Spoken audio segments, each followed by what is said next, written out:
Di situ gue merinding total. Rokok gue sentil, gue cebok, pakai celana, gue lari.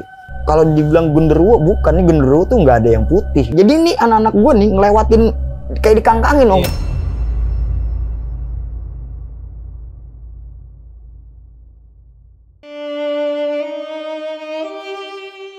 Gunung Cermai adalah gunung berapi kerucut yang secara administratif termasuk dalam wilayah 2 kabupaten, yakni Kabupaten Kuningan dan Kabupaten Majalengka, Provinsi Jawa Barat. Gunung yang mempunyai ketinggian 3.078 meter di atas permukaan laut ini mempunyai banyak jalur pendakian dengan pemandangan yang terkenal dengan pesona alamnya yang indah, dan juga memiliki berbagai macam kekayaan flora dan fauna langka. Salah satunya adalah jalur Palutungan. Jalur ini yang dipilih oleh pendaki yang bernama Lukas. Lukas yang mempunyai tugas membawa rombongan open trip-nya memimpin perjalanan untuk mencapai puncak Cermai. Banyak kejadian mistis yang dialami oleh Lukas dan timnya di sepanjang jalur Palutungan. Penasaran seperti apa ceritanya? Siapkan cemilan, duduk dengan santai, dan tonton video ini sampai dengan selesai. Selamat menyaksikan.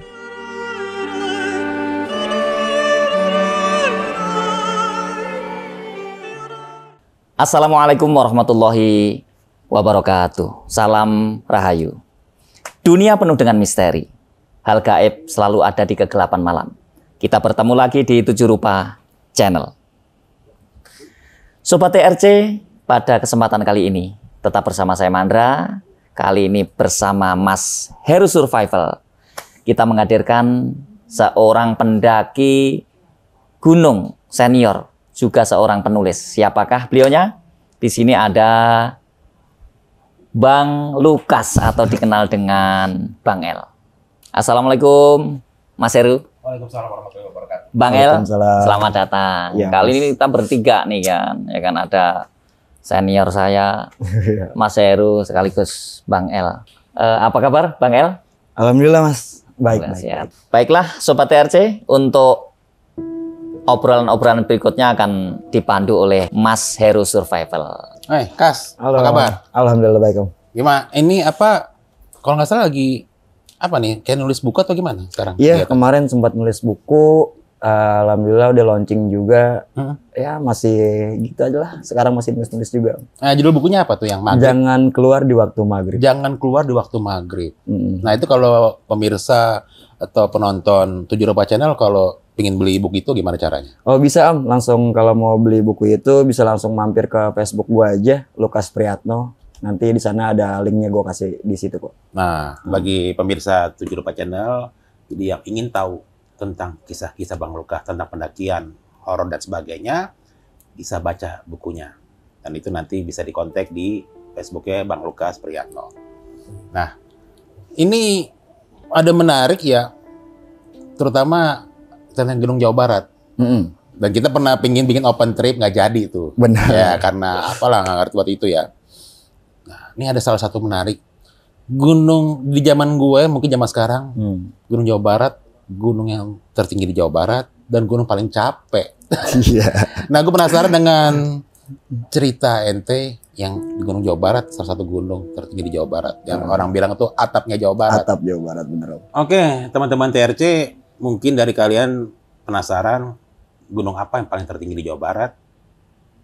Nah, nanti Bang Lukas akan menjelaskan. Untuk lebih jelas, gue juga penasaran nih, kepo nih. Kisi-kisinya apa sih tuh, Bang? Oh, iya. Jadi gue jawab aja nih om. Gunung tertinggi atau atap Jawa Barat adalah Gunung Cermai. Dan pendakian ini terjadi di tahun 2020. Lebih tepatnya bulan Oktober di tanggal 23, 24, 25. Oh, zaman COVID ya? Iya, betul zaman COVID. Zaman COVID. Dan kalau mengulas lagi tentang kisi-kisinya, gua sempat mengevakuasi pendaki asal Bogor. Kenapa? Dia kayak punya penyakit asma pada saat itu, dan ketemu gua di Gua Walet waktu itu. Ketemu sama gua di Gua Walet dan memang keadaannya udah parah.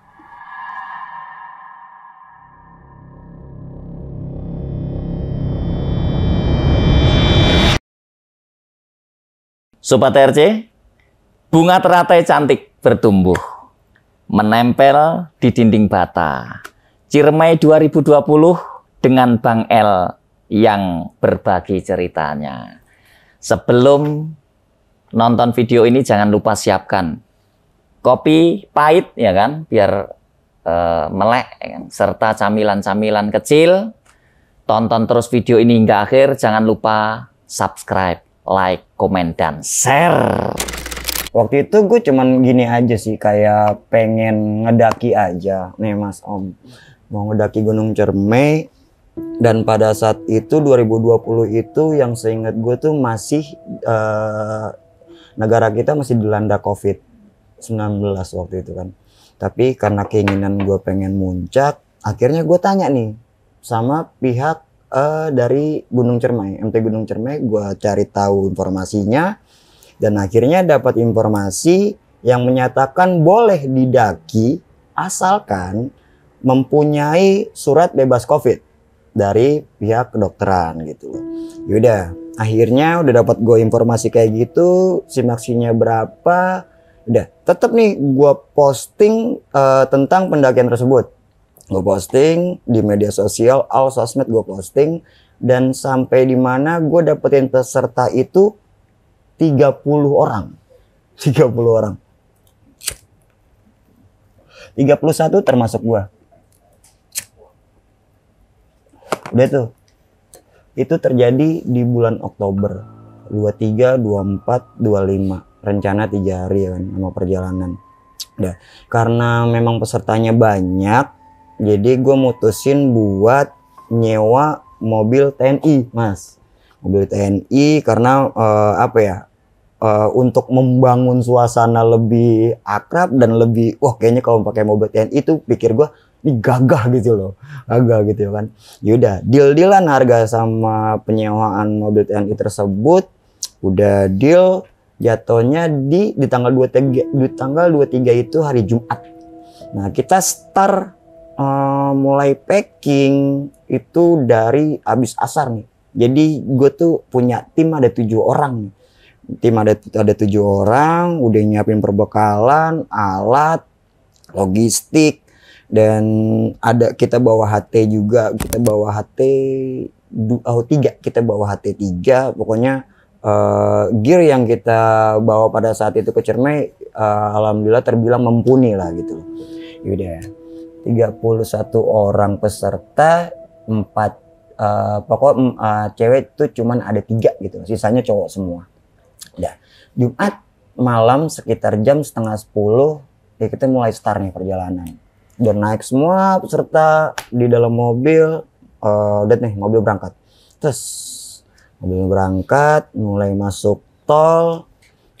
Masuk tol nggak ada masalah, biasa-biasa aja. Cuman memang posisinya pada saat itu jalanan rame banget, rame total. Nah, dan akhirnya supir yang bawa mobil itu bunyiin sirene. Semua mobil yang ada di depan kita minggir. Minggir semua Mas, minggir. Alhamdulillah nih. Aku udah lama mati. Alhamdulillah. Padahal mah isinya kita orang gitu kan. Ya udah. Dari situ si supir bilang kita mau nge-break dulu nggak gitu sebelum kita keluar ke tol. Akhirnya kita ngeres dulu, kita ngopi, kita ngerokok, ngudut, nyemil. 10 menit kemudian kita naik mobil lagi. Udah. Kita jalan lagi, masukin tol lagi. Nah, singkat cerita keluar tol. Udah habis keluar tol itu gue bilang sama supirnya, Pak, nanti kalau ketemu pasar tradisional berhenti dulu, gue bilang gitu. Oh ya udah. Nah, akhirnya ketemu pasar tradisional, kita berhenti karena memang gue sengaja gini, sengaja nggak beli logistik di Bekasi karena berat nih kalau bawa dari Bekasi gitu Mas, berat. Jadi belinya di pasar tradisional aja gitu. Yaudah, dari situ turun nih tim logistik turun, akhirnya belanja sisa-sisa yang mau kita bawa. Udah sekitar setengah jam kemudian udah nih perbekalan yang kita butuhin selesai. Udah kita naik lagi mobil sampai di base camp itu sekitar jam 2 pagi. Sampai di base camp sekitar jam 2 pagi, gua mutusin buat langsung tidur. Jadi gini, di base camp itu kalau bisa gue jabarin, jadi kayak ada rumah besar, tapi gue lihat di dalam tuh udah ada pendaki gitu loh mas, udah ada pendaki. Nah di yang rumah yang sebelah sini tuh, nah di sampingnya ada aula, kayak aula gitu, tempatnya lebar, bisa ditampung sekitar 50 atau 80 orang lah ya, lumayan agak besar gitu. Yaudah, tapi di aula itu masih sepi, belum ada pendaki sama sekali. Udah akhirnya tempat kita kuasain nih, gua bongkar tas keril, gua bongkar, akhirnya gua masang matras, sleeping bag gua buka, gua putusin buat tidur. Tapi anak-anak nih masih pada ngopi, masih pada ngobrol gitu loh. Kata gua pikir gini, gua harus besok pagi gue harus mengawasi 30 orang gitu loh. Jadi gue harus fit nih, badan gue harus benar-benar fit. Dan lagi gue tuh salah satu yang suka main ke alam, tapi gue nggak kuat dingin mas. Om Heru mungkin tahu gitu loh, karena beberapa kali sering gitu ngobrol sama Om Heru gitu. Jadi memang salah satunya gue tuh orang yang suka main ke sana, tapi gue nggak kuat dingin. Dan ini juga yang membuat orang tua gue takut mas. Iya, tapi gue memastikan kepada orang tua gue tuh safe, karena ya tadi gear gue lengkap, jaket gue, sleeping bag gue punya, pokoknya peralatan yang itu gue pokoknya punya semua. Dan akhirnya alhamdulillah orang tua pun mengizinkan gitu. Sampai detik ini pun mau muncak kemanapun gue pasti izin orang tua. Aman. Dan selalu diizinin sekarang. Kalau dulu main kucing-kucingan lah, kalau dulu nggak bakal boleh lah diizinin gitu kan. Yaudah, singkat cerita akhirnya gue tidur, yang lain masih pada ngobrol. Sedikit gue dengar udah mulai sunyi, kayaknya anak-anak udah pada mulai tidur nih. Sampai di mana azan subuh berkumandang, akhirnya gue bangun, laksanain sholat, yang lain gue bangunin. Ya sholat dulu, ya mau langsung ke kamar mandi gue bilang gitu. Yaudah, akhirnya sekitar selesai sholat sekitar jam 5:30 pagi itu gue udah mulai masak nih.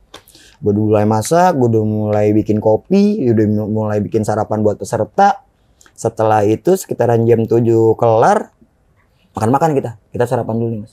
Kita sarapan dulu. Setelah sarapan, sebagian tuh di tempat yang tadi malam cuman tim kita doang, itu udah mulai banyak pendaki tuh pagi itu. Pada saat gue bangun tuh udah mulai banyak orang gitu. Nah rencana gua sama anak-anak dan tim mau muncak itu sekitar jam 8 pagi rencananya. Yaudah akhirnya gua turun ke bawah ngelakuin simaksi. Dan memang sebelumnya itu sudah simaksi melalui jalur online gitu kan, melalui jalan online. Yaudah akhirnya gue turun ke bawah ngelapor, lengkap 31 orang. Habis itu kita cek fisik nih. Cek perlengkapan apa yang kita bawa, akhirnya dibongkar-bongkarin semua. Oh, jadi ini via jalur Palutungan. Oh iya, via Palutungan. Maaf, via Palutungan. Dari situ dibongkar-bongkarin nih perbekalan kita, akhirnya agak terjeda di surat sehat pada saat itu. Kenapa terjeda? Dari pihak base camp menyatakan harus cek kesehatan di TKP. Jadi surat sehat yang gua bawa ini jadi nggak kepake om gitu loh. Jadinya ya bisa kebayangkan 31 orang itu harus dicek kesehatan satu persatu. Akhirnya ngaret nih. Yang tadinya rencana jam 8 ngaret sampai jam setengah 11 siang. Akhirnya setengah 11 siang tuh udah semua sudah selesai, dan akhirnya kita diizinkan untuk mendaki pada saat itu. Yaudah kita berdoa dulu, gua yang dipimpin sama ketua pentrip gua dan disambung sama gua. Akhirnya yaudah kita satukan tangan dan bismillah yuk berangkat gitu. Ya ini mulai perjalanan setengah 11 siang tuh kita mulai masih perumahan, masih penduduk. Jalan lagi makin ke dalam, masih di jalur aspal, udah melewati ladang-ladang penduduk, sampai kita bertegur sapa, kebanyakan sih penduduk sana sih ngelihat pendaki itu ya senyum, ya kita tinggal balas senyum gitu loh. Di sana yang gue lihat banyak kayak sayur kol, terus wortel, kayak kangkung atau apa, sawi, iya kayak sawi deh. Dari situ gue ngelewatin kayak buper, bumi perkemahan, tapi adanya posisi ada di sebelah kanan. Kalau jalur pendakian ambil ke kiri lagi. Yaudah di sana gue istirahat sebentar karena memang jalannya memang datar, cuman agak sedikit nanjak aja gitu loh. Dan memang menguras tenaga. Pada saat itu gue bawa keril dengan ukuran 80 liter pada saat itu. Jadi melebihi dari tinggi badan gue. Lemari itu. Bawa lemari istilahnya, ya benar. Udah dari situ lanjut lagi perjalanan sampai kita masuk ke gerbang pintu rimba, gue sebutnya gitu loh. Gue masuk ke pintu rimba, gue nggak mikir foto-foto, jalan lagi perjalanan. Dari pintu rimba itu sekitar 150 meter lah kalau nggak salah, udah masuk ke pohon pinus, hutan pinus. Udah masuk ke hutan pinus. Di sana gue dapat wejangan lah sama dari pihak base camp lagi, dari porter. Udah dari situ nanti dikasih tahu ada mata air itu hanya ada di pos 1 Cigowong. Setelahnya di atas tidak ada air lagi, dan kalau mau ngecamp diwajibkan sampai di pos 6 gitu loh, di Pesanggerahan ya.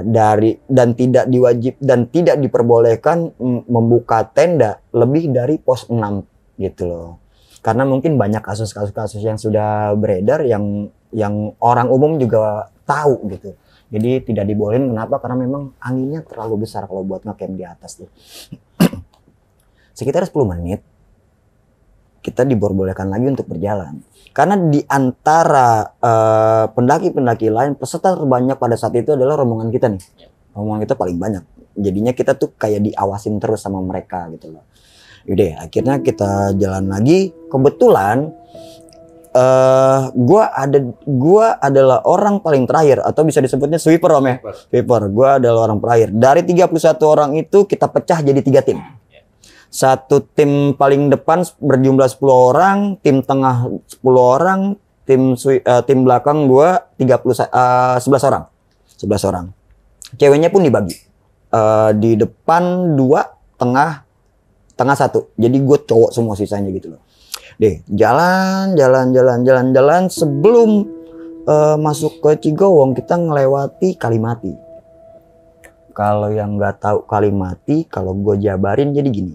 Kalimati itu ada kayak genangan air, mungkin ya kita bicarakan tadi om ya, genangan air, tapi memang kayaknya sih air bekas inian air hujan gitu lah, air hujan. Jadi airnya memang tidak mengalir gitu.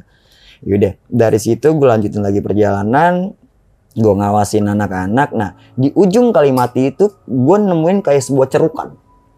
Ya kayak goa, tapi bukan goa sih.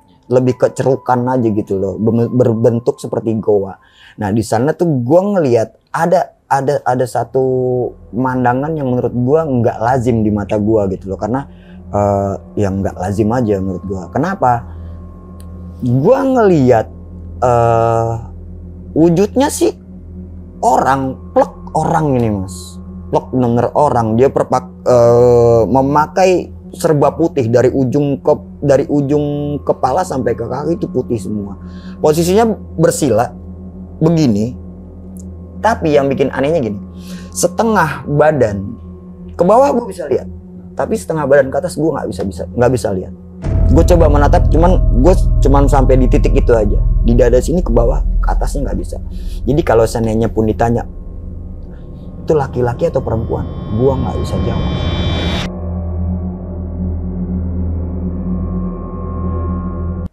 Tapi yang gue tahu rambutnya panjang. Karena sampai segini nih. Ini tuh rambutnya segini dan putih semua. Nggak tahu berbentuk belangkon seperti Mas pakai, saya nggak tahu. Pokoknya di atas kelihatan putih, terus semuanya putih. Dia begini aja, nggak melakukan pergerakan apapun, tidak. Dia hanya diam. Gua mikir ini mungkin pertapa. Karena beberapa gunung memang ada sampai saat ini pun kegiatan seperti itu masih ada gitu loh. Yaudah, dan gue pastiin yang melihat itu cuman gue. Kenapa? Gue orang paling terakhir dan gue selalu ngeliatin peserta-peserta gue gitu loh. Gue sebelum melihat itu petapa itu gue bilang ini adalah kali mati. Oh iya gitu loh. Nah mereka orang atau peserta yang di depan gue ini jalan biasa aja mas. Jalan biasa aja. Kalau gue sempat berhenti dan apa gitu loh. Nah ini mereka kagak jalan aja gitu. Yaudah dan itu gue nggak mau cerita. Pada saat itu gue mikir gini, apapun yang gue lihat di gunung nggak akan gue ceritakan nama siapapun gitu loh. Dan ternyata apa ya, pegangan yang pada saat itu gue pegang nggak gue bawa sekarang gitu. Maksudnya dengan kata lain, kalau gue melihat sesuatu gue harus bilang sama orang yang kira-kira gue percaya. Kalau dulu enggak, itu gue pendem sendiri gitu. Dan itu salah sebenarnya, nggak boleh kayak gitu. Dari situ gue lanjutin lagi perjalanan, gue melewati si petapa ini. Beliau emang nggak ada pergerakan, udah begini aja. Tapi memang balik lagi gue nggak bisa lihat dari dada ke atas, gue nggak bisa ngelihat. Dari tempat cerukan itu dan melewati si petapa ini ada tebing, tinggi, belok ke kanan, naik tangga, tangga batu bertumpuk, tangga batu ke kanan dikit, langsung naik ke atas lagi. Nah, estimasi perjalanan dari base camp menuju pos 1 sekitar 2 jam perjalanan. Dari situ, singkat cerita, di pertengahan jalan itu posisinya gue agak sedikit maju ke depan dan ada beberapa orang yang di belakang gue, sekitar 4 atau 5 orang gitu lah, gue agak lupa. Terus ada yang teriak, aduh gitu, ada yang teriak, aduh kenapa? Ada yang bilang sama gue di belakang, bang, gue lupa namanya, gue agak lupa, peserta gue lupa namanya, pokoknya sebut aja si A ya, si A jatuh no. Akhirnya udah gue pukul mundur, gue balik lagi. Dan memang jadi gini, tanah di Gunung Cermai itu kalau di bawah itu dia terlihat padat, cuman kalau memang kita tidak hati-hati gembur. Jadi dia kakinya masuk ke dalam gitu, masuk ke dalam, dia nggak bisa jalan. Pas gue diriin dipincang. Akhirnya udah P3K di mana? Akhirnya minta sama orang depan dan akhirnya sampai lagi. Gue ngambil minyak angin nih. Sepatunya gue buka dan gue urut, mas. Urut. Terus gue tanya sama dia, lu kuat nggak bawa tas? Tas dia ukuran kalau nggak salah antara 65 atau 75 liter lah. Gue agak lupa. Tapi memang lebih rendah dari tas gue gitu. Mungkin kayaknya kalau nggak salah 65 deh. Dan dibilang, wah bang, kayak gue nggak bisa. Yaudah, karena mereka peserta, jadi gue nggak bisa membebankan. Jadi memang ini adalah tanggung jawab gue gitu loh. Yaudah gini aja deh, bantu gue buat jumper nih tas dia. Akhirnya di jumper nih. Jadi tas gue yang udah segede kulkas ditambah lagi tasnya dia, jadi bertumpuk 2 kali lipat tingginya gitu kan. Lebih berat dari badan lah gitu. Bener. Di tandem jadi di jumper gitu, blok gitu ya kan. Udah tuh. Dari situ gue bilang gini, bisa bang, insya Allah bisa. Bantuin gue diri ya. Nah akhirnya gue udah pakai tas, sabuk gue kencengin, gue ikat lagi. Yuk tarik nih. Bismillah. Alhamdulillah bisa nih, gue bisa diri. Yuk lanjut lagi jalan. Nah udah lu pada jalan aja, gue biarin di belakang. Itu jalan sekitar setengah jam berlalu. Nah ini yang cedera baik lagi nih ke gue nih mas, bang kayaknya gue bisa nih, sini tas gue bawa lagi. Dalam hati gue, alhamdulillah bebanku berkurang kembali gitu.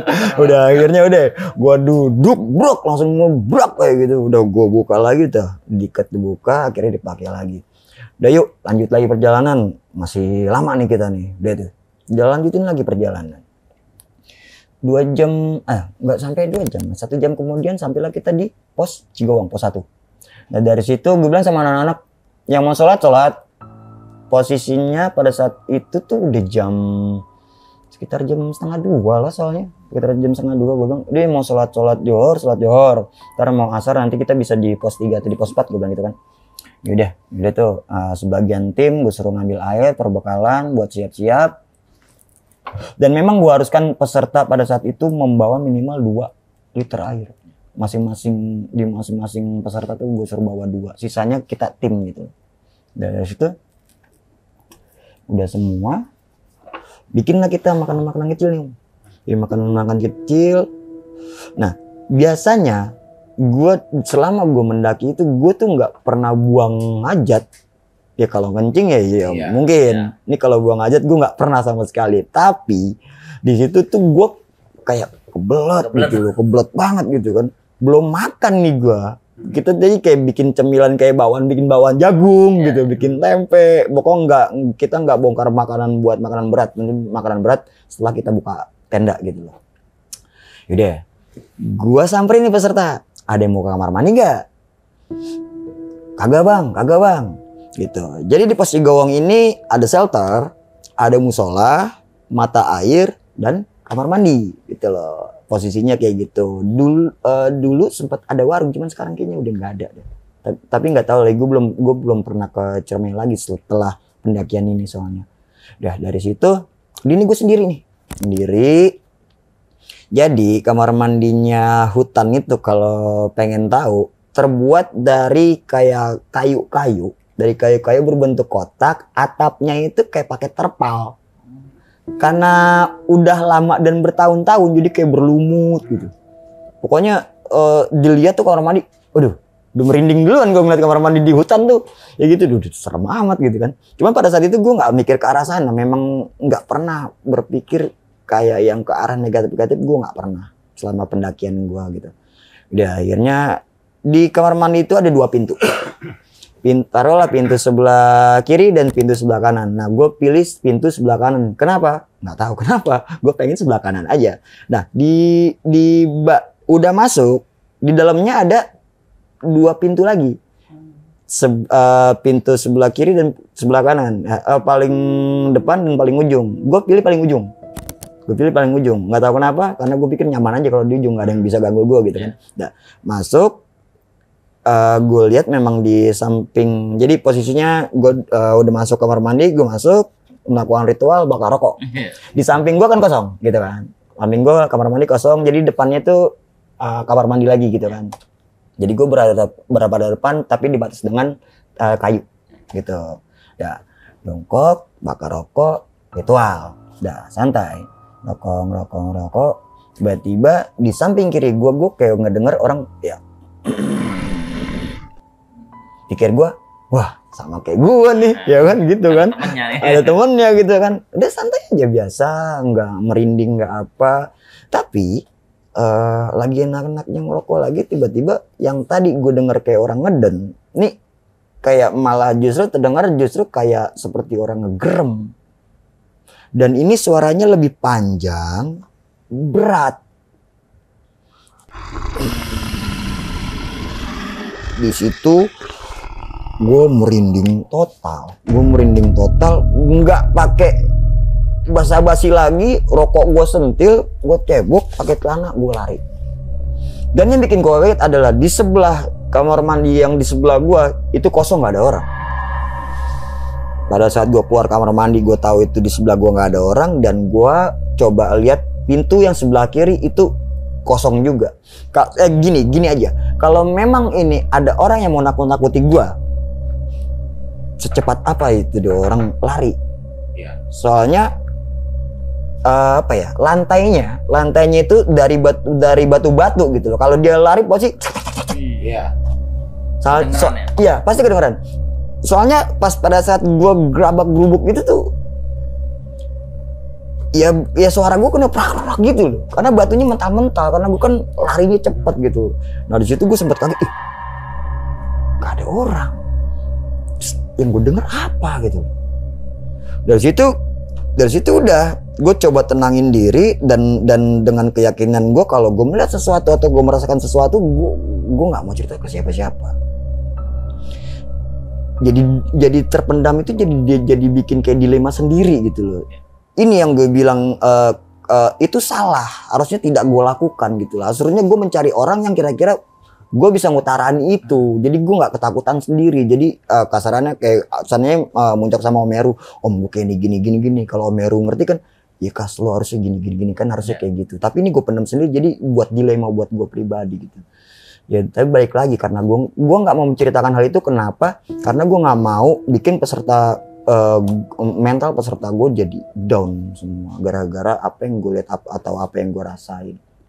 Nah, singkat cerita balik lagi ke sana, gue balik ke peserta, makanan udah jadi, akhirnya gue cemil dari situ, yuk prepare, kita lanjut lagi perjalanan, gue bilang gitu. Dah, tim 1, tim 2, tim 3, udah semua nih satu tim sama ketua dan ininya kelompoknya masing-masing. Gue bilang gue belum jalan nih, cuman gue bilang briefingin sama tim, gue bilang gini, abis ini kan pos 2 Kuta, gue bilang gitu, pos 2 Kuta jaraknya sekitaran 10-15 menit estimasi perjalanannya. Gue bilang nggak usah ngebreak, lanjutin aja, tembusin sampai pos 3 Panggoyangan Badak, gue bilang gitu, karena memang jarak ini cuma pendek gitu. Oh siap bang, yaudah. Tim 1 jalan, dan gue pada saat itu ngegawangin tim 2, tim 3 ada Ma'ruf gitu. Yaudah, kita cuma ganti posisi doang. Udah, gue jalan sama tim jalan tim 1. 5 menit kemudian tim gue jalan. Nah, nggak taunya setelah 10 menit kemudian gue sampai nih di pos 2 Kuta. Pas sampai di pos kedua Kuta, gue lihat si ketua open trip gue namanya Teddy Mariadi. Posisinya lagi berdiri, ngadepnya jalur kena nanjak ke sana. Berdiri kayak gini. Terus pas diri dia tahu nih gue datang. Dia tahu gue datang terus kayak ngasih apa ya? Dia kayak ngeliat ke atas terus tahu ngeliat gue. Ngasih kode lah ya. Ngasih kode. Gua nggak tahu itu apa, cuman gue mikirnya gini, ada yang dilihat sesuatu sama Teddy, gue bilang gitu. Cuman gua nggak tahu ini apa, karena gua apa yang dilihat tadi dia di atas, gue coba ngeliatin, gua nggak nangkep apapun. Gua nggak lihat apapun, gua nggak nangkep apapun yang terjadi sana. Tapi gue cuman bilang kasih kode sama Teddy tanpa bersuara. Gue cuma akhirnya Teddy paham, akhirnya jalan lagi. Udah. Tim 1, tim 2 akhirnya kita rendengan ke Naga nih. Jalan truk 20 orang jalan ke atas sampai di pos 3 Panggoyangan Badak. Setelah 5 menit kemudian tim 3 sampai nih di pos 3. Itu udah jam sekitar setengah 4 sore. Waktu itu gue punya rencana kayak gini. Jangan sampai kita tuh terjebak malam di antara jalur pos 3 Panggoyangan Badak sampai ke pos Arban, pos 4. Kenapa? Karena banyak apa ya, mitos atau rumor yang mengatakan jalur terseramnya atau jalur sesungguhnya dari Gunung Cermai via Palutungan itu adalah jalur dari Panggoyangan Badak menuju ke pos 4 Arban gitu loh. Makanya gue bilang jangan sampai kita terjebak di jalur tersebut. Tapi balik lagi, manusia cuma bisa berencana. Akhirnya saat tim 3 sampai, hujannya nggak nanggung-nanggung, tahu-tahu jeber. Tas ransel buka, playing set ada di paling atas. Memang kita sudah udah persiapkan semuanya. Udah tuh, sekitar ada 3 atau 4 playset kita bentangin, kita bikin shelter darurat, kita bikin tenda darurat. Udah tuh. Akhirnya 31 orang termasuk gua berenang di bawah. Itu udah. Dari situ ada sesuatu yang menurut gua agak curiga dengan Teddy. Di sana dingin. Posisinya memang dingin banget, memang karena hujan dan kabutnya udah mulai turun, dan itu tuh jarak pandang cuma sekitar 3 sampai 5 meter doang. Jarak pandangnya udah parah. Dan memang Cermai itu is the best sih, maksudnya hutannya tuh alami banget, rapet banget lewat jalur Palutungan itu. Dan akhirnya gue samperin Teddy, dianya kedinginan tapi keringetan sebesar kayak biji jagung. Keringetnya gede-gede kayak gitu. Ini kenapa, gue bilang gitu, Dad. Gue tanya sama Teddy, lu kenapa? Gak tau bang, gue dingin, dia bilang gitu. Tangan ini udah kayak gini aja nih, begini gemeter aja. Itu yaudah coba buka sarung tangannya. Ayo gue buka, tangan udah biru. Udah gitu pada saat gue buka sarung tangannya dia, ini susah. Nempel. Keras. Ya lengket. Keras banget. Tapi akhirnya udah gue coba kan sarung tangannya basah. Tangannya basah. Ya itu baik lagi. Gue takut kena hipotermia. Akhirnya udah gue harus paksa. Udah tuh dari situ gue ngambil nyuruh logistik. Namanya Ai, bawang putih mana, gue bilang gitu. Siap bang, diambil bawang putih sama dia, kasih ke gue papak nih di tangan pakai korek, giniin, gue papak gini, telan, udah, dia nurutin kata-kata gue, diminum sama dia pakai air, lep, udah tuh, ini tangannya gue kasihin minyak, gue lupa minyak apa, gue kasihin minyak terus gue gesek-gesek. Tujuannya kenapa? Untuk menghantarkan hawa panas, ya jadi biar tidak dingin lah kasarannya. Dan kenapa bawang putih? Bawang putih itu mengandung hawa panas juga, jadinya yaitu sedikit kasih pengetahuan juga buat buat pendaki-pendaki lain gitu loh. Karena kalau memang terjadi seperti itu, ya itulah harus dilakukan pertama gitu, pertolongan pertama benar. Dan dari situ keadaan Teddy membaik dan gue nggak bahas apapun di sana, gue cuman mikirin keselamatan dia doang pada saat itu. Dan kayak ada mau diutarain sama Teddy, tapi nanti di akhir cerita gue kasih tahu kenapa. Nah, dari situ balik lagi benar-benar kita tuh dikasih suruh istirahat, disuruh benar istirahat di sana sampai sekitar jam 5:30 kalau nggak salah. Sekitar jam 5:30 hujan masih turun, cuman debitnya udah nggak terlalu besar. Akhirnya tim gue suruh kumpul. Ini kan udah mau masuk maghrib nih, bentar lagi bakal gelap. Sekarang gini, kita bikin tim tenda. Jadi ada 5 orang yang gue tugasin untuk bawa tenda untuk naik dahulu, gitu loh. Nanti sisanya bisa di backup sama gue, gitu. Yaudah bang, tinggal pilih aja orangnya siapa-siapa. Yang bawa tendanya mana-mana aja, tas carrier-nya siapa-siapa aja, udah. Packing, ketemu 5 orang, berangkat. Dikepalai sama ketua rombongan gue, si Teddy gitu. Ted, aman bang, yaudah, hati bawa, tes berangkat. Tapi sebelum berangkat, kita sepakat dulu. Mau ngecamp di mana? Mau harus tembusin di Pesanggerahan atau pos 5? Tanyakan Asoy. Gini aja, kalau memang kita udah terlalu malam, kita ngecampnya di pos 5 aja. Gak usah maksain ke Pesanggerahan. Pesanggerahan 1, gue bilang gitu di pos 6. Oke siap bang, jalan berangkat. Deh. Tim tenda jalan 5 orang, baru jalan sekitar 5 meter, itu udah nggak ada. Bukan mistis, kabut. Parah, sumpah parah, kabutnya bener-bener gelap banget. Posisi masih 5:30 itu. Memang masih ada cahaya, cuman karena memang kabutnya pekat, jadi cuman sekitar jarak 5 meter, mereka udah hilang gitu. Karena alhamdulillahnya kita bawa hati. Dah, akhirnya jalan nih. Pada saat itu gue perintahin sama yang lain, jas hujan pakai, yuk kita berangkat. Soalnya perjalanan kita masih sangat jauh, gue bilang gitu.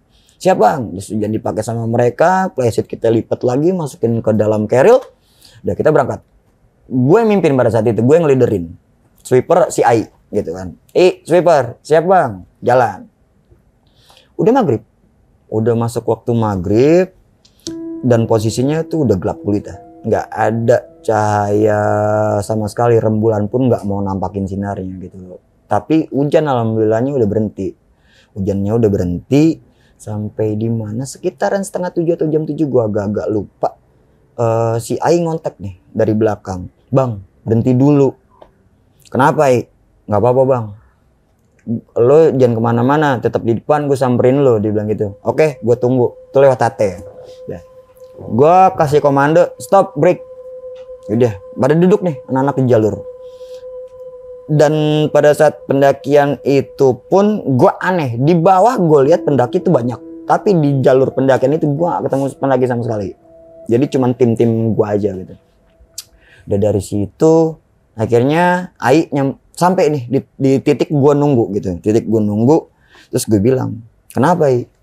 Bang, tuker posisi. Loh kenapa? Gak apa-apa, gue takut. Nah, Ai bilang gue takut, gue nggak mau nanya lagi. Ada apa gitu? Ada apa? Kenapa lo bisa takut gitu kan? Dan dari situ, yaudah deh. Tapi lo pede ya? Ada di depan. Pede gue bang. Yaudah.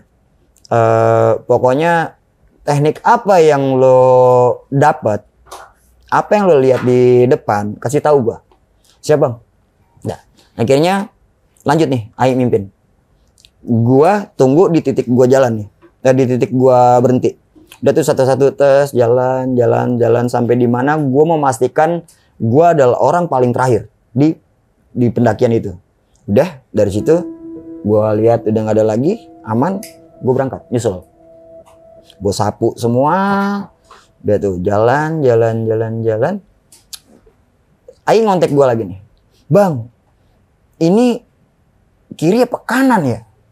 Jadi ada 2 percabangan di sana, ada 2 percabangan. Terus gue bilang sama Aing gini, coba lo explore dulu, gunain pengetahuan lo, kira-kira jalur pendakian itu ada di sebelah kiri atau kanan. Bentar bang, dah, gue percayain sama lo leader soalnya, gue nggak bisa karena gue jauh di belakang gitu kan. Bang, gue pakai ambil kiri. Ajar, gue bilang gitu. Udah, ambil kiri. Itu sampai manjat-manjat tuh kita pakai akar, Om. Mas, kita tuh manjat pakai akar. Gue lihat, jadi kan kita udah pakai headlamp, pakai senter gitu kan. Gue lihat dari bawah nih, jadi tuh nanjak parah. Gue lihat, ih, kok ngeri banget jalurnya gitu kan. Kok ngeri banget jalurnya nih. Udah akhirnya gue coba susurin sampai gue ada posisi di tengah-tengah. Jadi gue bantuin pakai trekking pole nih satu anak sampai megang akar. Udah satu sampai di mana gue jadi orang paling terakhir lagi. Udah dari situ gue pas pegang akar mau manjat putus, gue jatuh. Gue jatuh guling sekitaran 2-3 meter dan gue berhenti karena keril gue nyangkut. Si Teddy yang tadinya gue taruh di depan dia teriak, nggak taunya Teddy nungguin gue di punggungan atas paling Om gitu. Bang, teriak kayak gitu. Aman Ted, aman, gue teriak gitu. Aman. Udah, belum gak usah turun, tunggu gue di atas. Udah dari situ gue coba bangun, memang agak sedikit sesak tapi nggak ada masalah, gue pikir gitu kan. Gue lanjut lagi, gue coba ngerangkak dan tadinya bisa kebantu dengan akar, tapi akhirnya gue kayak nyeker gitu pakai tangan gitu loh. Nyakar posisi habis hujan licin, bisa kebayang jalurnya kayak gimana itu kan, udah licin parah, sampai ya kayak gitulah pokoknya perjuangan gue dengan tas yang gue bawa 80 liter beratnya naudzubillah min dzalik ditambah kena air hujan makin jadi. Udah sampailah gue di punggungan, lanjutin lagi perjalanan. Gue bilang yuk lanjut lagi jalan. Gue tetap jadi orang yang paling terakhir gitu. Nah di sini gue bisa pastikan kenapa Ai takut. Pertama, gue selalu diikuti. Gue merasa ada orang di belakang gue. Gue tengok, gak ada. Gue jalan lagi. Ini tapak kakinya sama kayak orang napak kayak gue gitu jalan kan karena kan becek kan. Gue tengok kagak ada lagi. Udah, gue lanjutin lagi perjalanan. Gue cuman dalam hati, siapa sih? Kalau gue mikir gini, apa ada peserta gue yang ketinggal gitu loh. Itu yang gue takut, bukannya setan. Yang gue takut peserta gue masih ada di belakang gitu loh. Akhirnya gue coba pada saat gue dengar suara itu untuk ketiga kalinya dan gue tengok, jadi gini Om, Mas, headlamp satu-satunya paling terang di antara 30 orang itu. Jadi headlamp gue memang alhamdulillah agak lumayan dan bisa ada cahaya buat kabutnya. Yang kuning itu Om. Gue ganti tembus, kabutnya tembus, nggak ada orang. Dan memang gue pastiin sekali lagi gue orang paling terakhir gitu loh. Gue orang paling terakhir dan gue bilang ada orang gitu loh. Ya udah itu gue abaikan, lanjutin lagi perjalanan. Dan gue baru tahu nih kenapa Ai takut. Mungkin yang dia rasain Ai apa yang gue rasain sekarang gitu loh. Yang mungkin gitu ya. Yaudah lanjut lagi perjalanan dan fenomena selanjutnya adalah pergerakan peserta gua atau teman-teman pendaki gua yang ada di depan gua itu jalannya udah mulai kayak orang mau balap-balapan. Kayak gue duluan gitu kan. Ini kenapa gitu loh. Ternyata gini. Kabut normal, gulung, jalan ke bawah angin, nerpa tubuh. Kita kalau keterpa kabut berasa kayak ada yang nyemprot kayak semprotan zret gitu kan, zzz, gitu.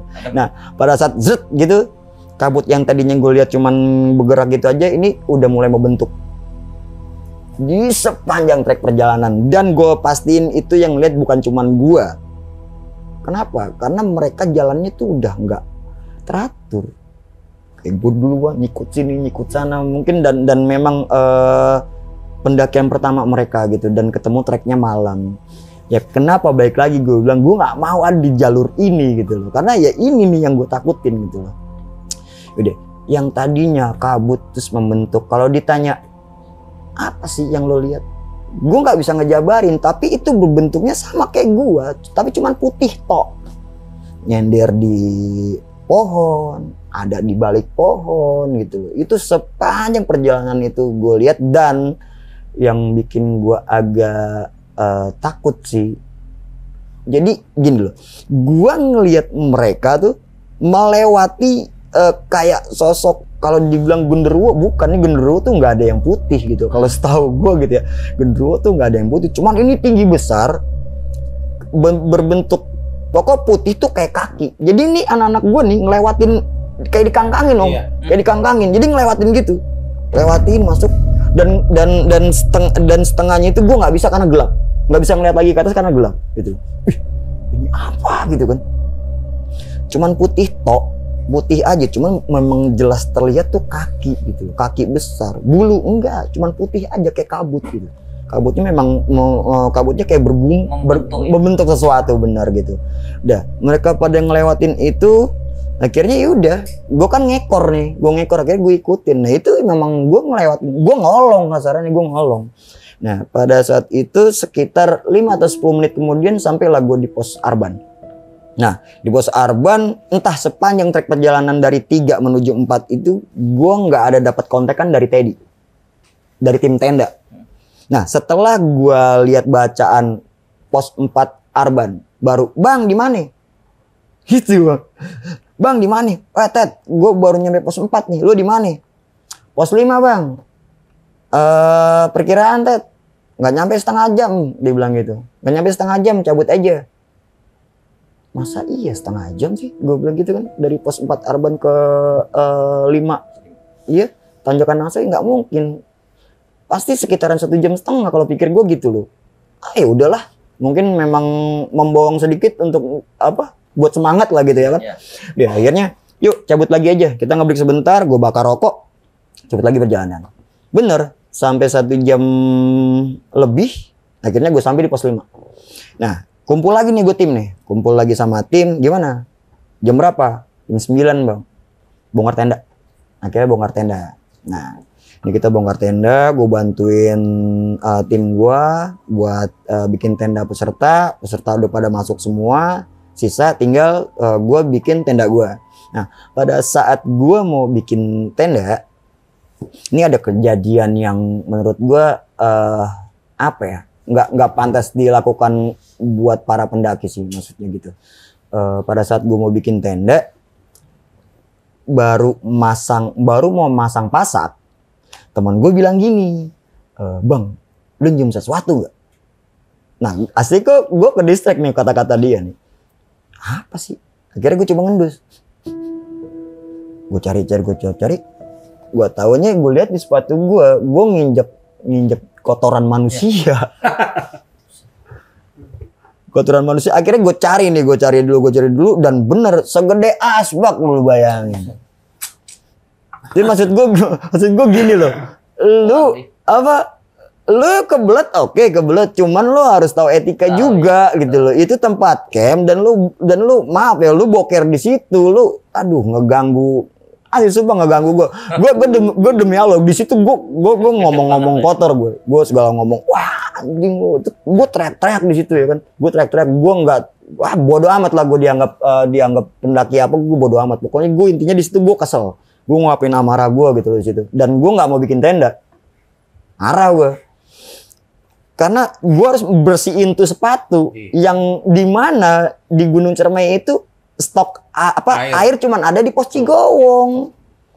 Masa air gua habisin buat ngurusin sepatu doang gara-gara kelakuan oknum yang nggak bertanggung jawab gitu loh. Maksudnya Nggak gini juga caranya, lu bisa melipir agak ke samping ke, jangan di tempat area camp gitu loh. Dan dari situ dah gue udah nggak mau bikin tenda, gue bilang lo gali tuh, gue bilang tuh kubur mana anak. Udah gue lihat dia udah dikubur mana anak, tenda jadi, gue masuk. Nah di situ gue balik lagi karena gue suka orang yang suka main ke alam tapi gue nggak kuat dingin, gue putusin buat tidur. Gue nggak makan pada saat itu, nggak makan gue mas. Gue putusin buka sleeping bed, gue masuk, gue tidur gue. Nah pada saat gue tidur itu entah jam berapa ya, kayaknya sekitar jam 12 malam ya. Sekitar jam 12 malam gue aus nih, gue bangun. Jadi memang posisi air ada di bawah kaki gue. Air mineral ada di bawah kaki gue, akhirnya gue buka, gue minum, nah gue belet kencing. Gue nggak bilang sama anak-anak, gue keluar sendiri jam 12 malam itu. Nah karena posisinya gue nyampe di sana jam 9 malam dan gue nggak sempat orientasi medan om.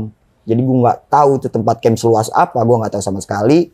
Jadi udah, gue dari tempat tenda gue berdiri, gue melipir ke kanan, jalan sedikit sekitar 2-3 meter gue jalan. Ya, gue ngebelakangin tenda gue, di tenda gue ada di belakang, jadi gue ngebelakangin. Udah, gue buka guncing biasa, guncing santai. Nah di samping kanan gue, nih gue lihat ada orang jalan. Gue lihat, memang ada orang om. Ada dua orang pendaki. Mereka pendaki jalan, karena gue lagi begitu, gue nggak mau negor, gue malu gitu loh kan, nggak enak lagi begini kok negor orang gitu. Kecuali dia yang negor baru dia gue iya kayak gitu loh. Lebih sopannya kayak gitu. Kalau gue kayak gitu gue nggak sopan, gue nggak tahu etika namanya. Dari situ entah dia nggak ngelihat gue atau gimana, ini dua pendaki ini nggak negor, lewat aja. Nih gue di sini, nih orang dari sini nih, lewatin gue. Jarak cuman sekitaran 1-2 meter padahal. Dia ngelewatin gue terus jalan ke depan, sana jauh. Gue pikir pada saat itu, oh di situ tempat camp. Karena ya itu tadi, gue nggak sempat orientasi medan lagi, gue nggak tahu tempat ini seluas apa di pos 5 gitu. Yang setahu gue sih memang luas. Yaudah gue nggak ambil pusing, mungkin dua pendaki ini nggak ngelihat gue, jadi yaudah nggak jadi masalah juga, dia nggak negor gue gitu. Udah akhirnya gue udah selesai, gue lap pakai daun karena maaf air gue hemat gitu, air gue hemat jadi cuma pakai daun doang. Yaudah lanjut lagi, gue masuk lagi ke tenda, tidur. Ceritanya itu gue tidur, entah jam berapa, kayaknya sih sekitar jam 3 gue denger dari arah pos ranger di pos 5 itu ada yang teriak sahur. Gue pikir oh ini buat bangunin summit nih, karena idealnya berangkat summit itu jam 3 pagi gitu loh, jam 3 pagi idealnya. Udah dari situ gue kaku, gue nggak mau bangun nih om.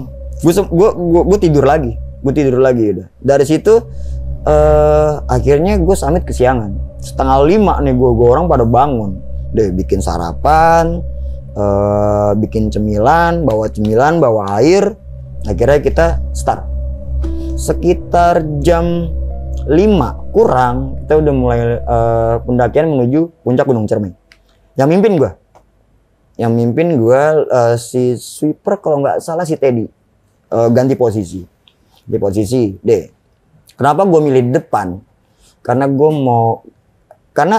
yang gue tahu ya, jalur ke puncak itu terjalnya bukan main. Ya Om Heru pasti tahu, terjalnya bukan main. Jadi kayak ngelewatin akar tuh gue harus bantu mereka satu-satu.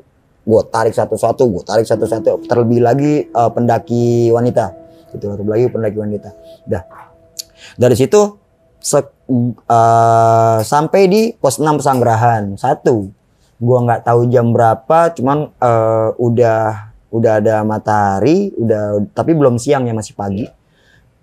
Kayaknya sekitar jam 5:30 atau jam 6 deh kayaknya. Sampai di Pesanggerahan 1, pos 6. Nah, jalan lagi sampai di Pesanggerahan 2 gitu. Dari situ sebelum sampai di Simpang Apuy. Nah, sebelum sampai di Simpang Apuy, gue ketemu 3 orang pendaki, cewek 2, cowok 1. Gue tanya, biasalah seorang pendaki kayak yang tegur sapa, dari mana bang? Gitu. Gue dari Bekasi, abang dari mana? Oh saya dari Bogor. Bertiga doang? Enggak, ikut open trip. Lah terus yang lain? Tuh pada duluan. Dalam hati gue, waduh ditinggal. Gitu kan. Waduh ditinggal. Banyak kasus kayak gitu. Bahwa di gunung-gunung tuh banyak kasus kayak gitu. Yaudah yuk bareng aja. Gue bilang gitu kan. Ayo udah boleh bareng aja. Yaudah. Kira bareng nih. Sama 3 pendaki yang asal Bogor itu. Jalan sampai di pos 8 Gua Walet. Iya bener pos 8 ya? Iya, Gua Walet. Oh iya soalnya si Mangapui 7 ya. Iya.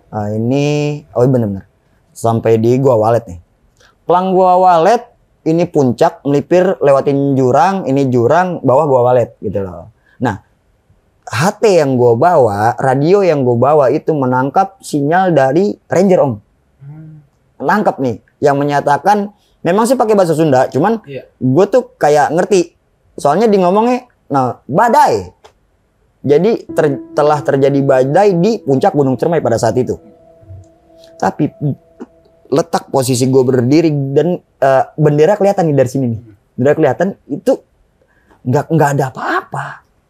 Cuman memang gue lihat tuh semua tuh pada turun. Jadi ranger naik, pukul mundur semua, turun semua om.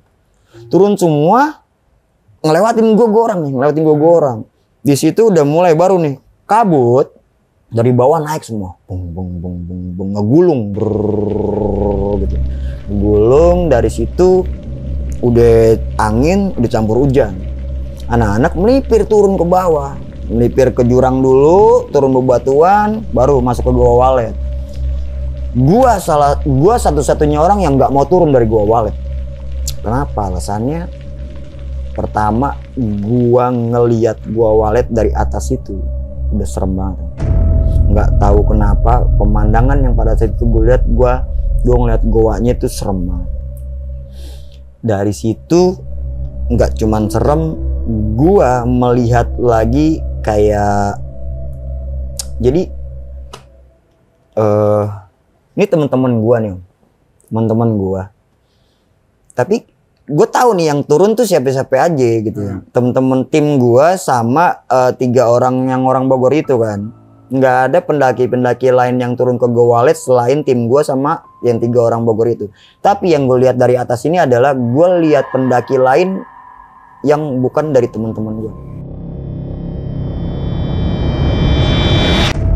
Kalau bisa gue jabarkan gimana sih penampilannya bang?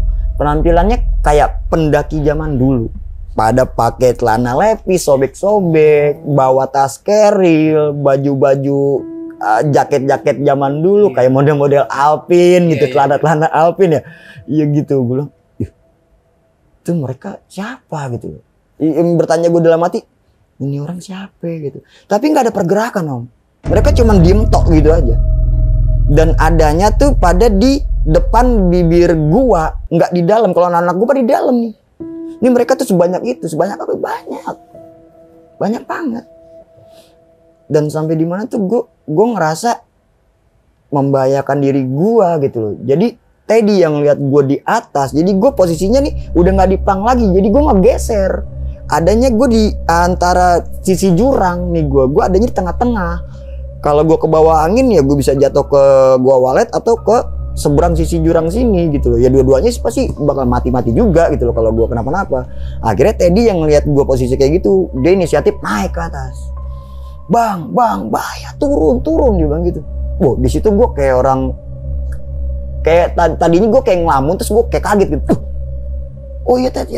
Akhirnya gue susun Teddy nih, turun ke bawah. Sampai di bawah, orang yang tadi pendaki-pendaki lain itu udah kagak ada.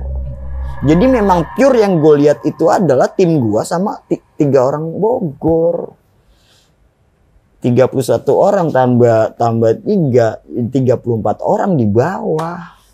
Yang pendaki-pendaki yang tadi gue lihat di atas udah nggak ada sama sekali. Dan lagi-lagi gue nggak cerita. Kenapa? Ya gue nggak mau temen-temen gue mentalnya berantakan gara-gara ya penglihatan gue yang nggak ngerti lah gue gimana gitu kan.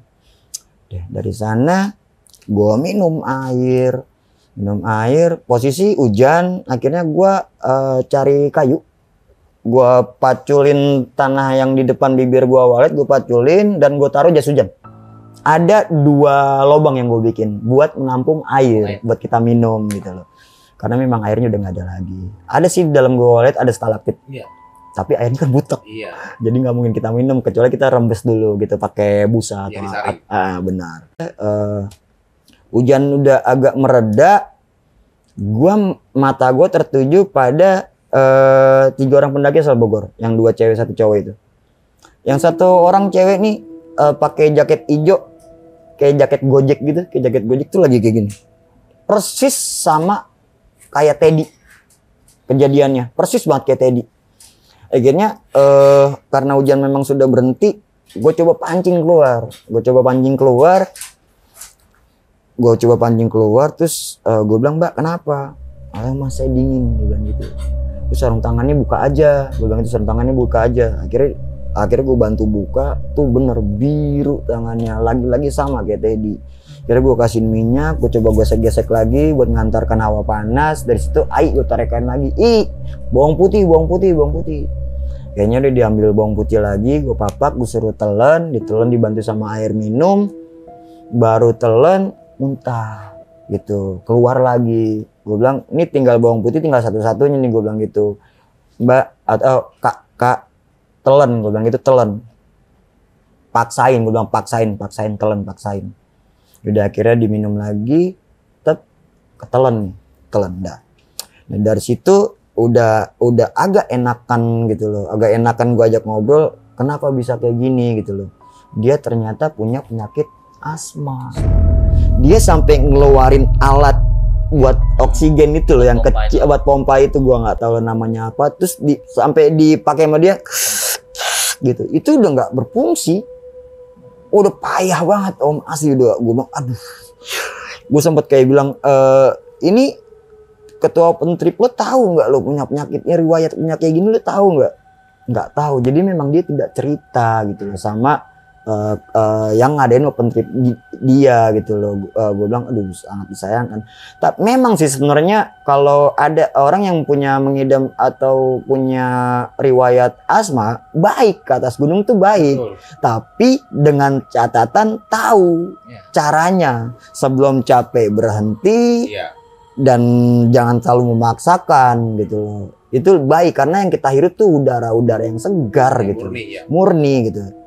Ngeri bagus, cuman karena kita nggak tahu caranya jadinya ya gitu. Jadinya nyawa taruhannya gitu kan. Yaudah, akhirnya gue bilang gini. Gue bilang sama pendaki ini, gue bilang, Kak maaf ya, lo harus gue evakuasi. Lo jangan naik ke puncak. Gue temenin lo turun, gue bilang gitu. Mending ngotot nih Om.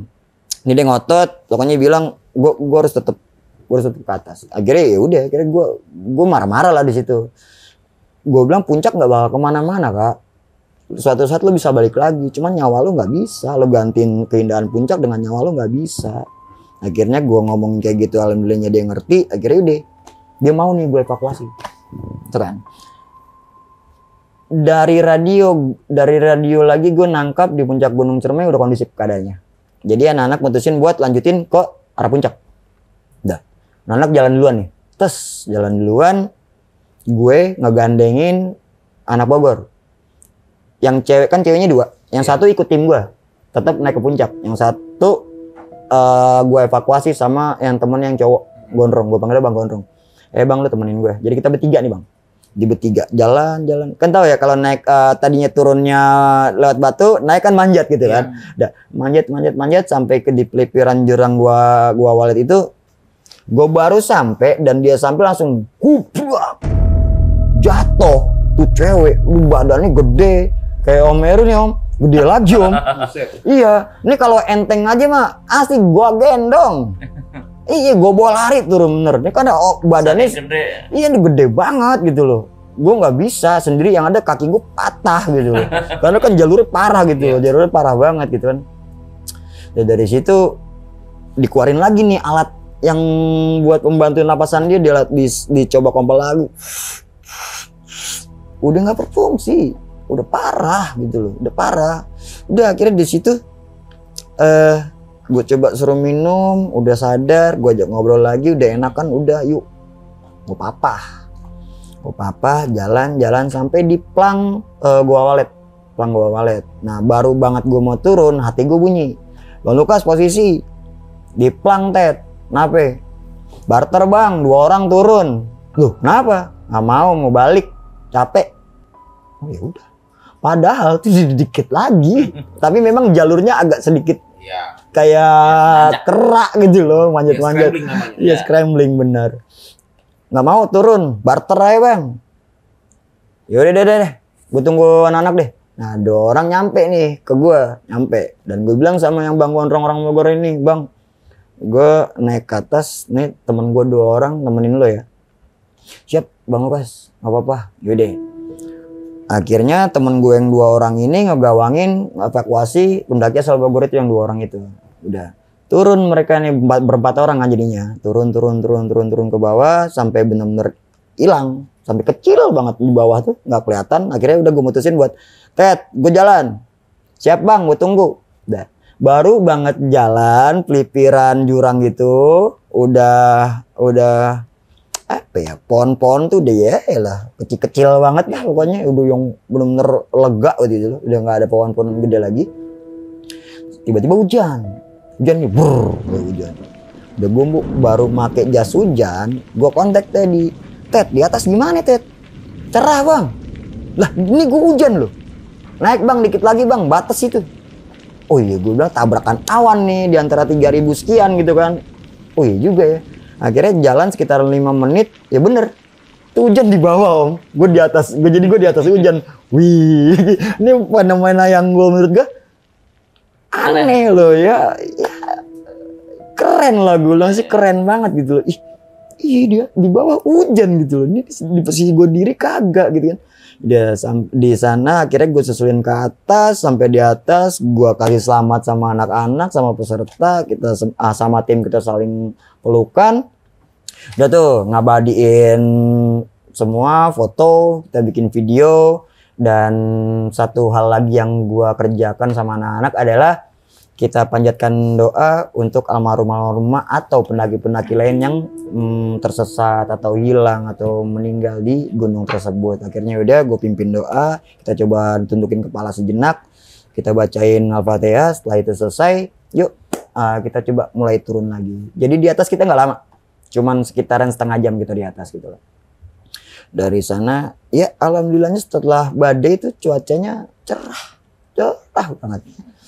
Dari sana udah kita doa lagi, bismillah. Nah, gue bilang sama tadi, Ted, gue duluan ya. Gue mau ngejar si yang pendaki itu, yang Bogor itu. Udah akhirnya gue nyeruntul duluan nih, disusul sama kawan gue ada 3 orang kalau nggak salah. Susul bang ikut, ya udah. Ini gue lari nih om, lari gue. Lari sekitar jam berapa ya? Jam 3 kalau nggak salah. Jam 3 sore. Sekitar jam 3 sore gue sampai di pos 5 lagi. Nah sebelumnya di Gua Walet itu gue sempat tanya-tanya, dia tuh ngelihat gue di pos 5 teriak air. Dan gue bilang, oh lo ngecamp di pos 5 juga? Iya bang, jadi ini tenda lo, samping tuh sebelah tuh tenda gue, kata dia gitu.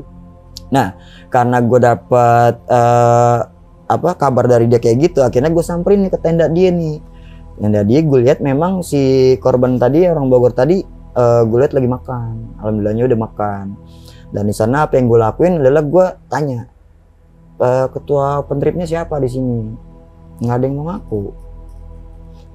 Gue cuman bilang kayak gini, lo boleh bikin open trip boleh, tapi tolong ini nyawa orang lo nggak tahu nih orang mau mati di Gua Walet. Gue gituin om, gue tuh marah-marah di situ karena apa ya?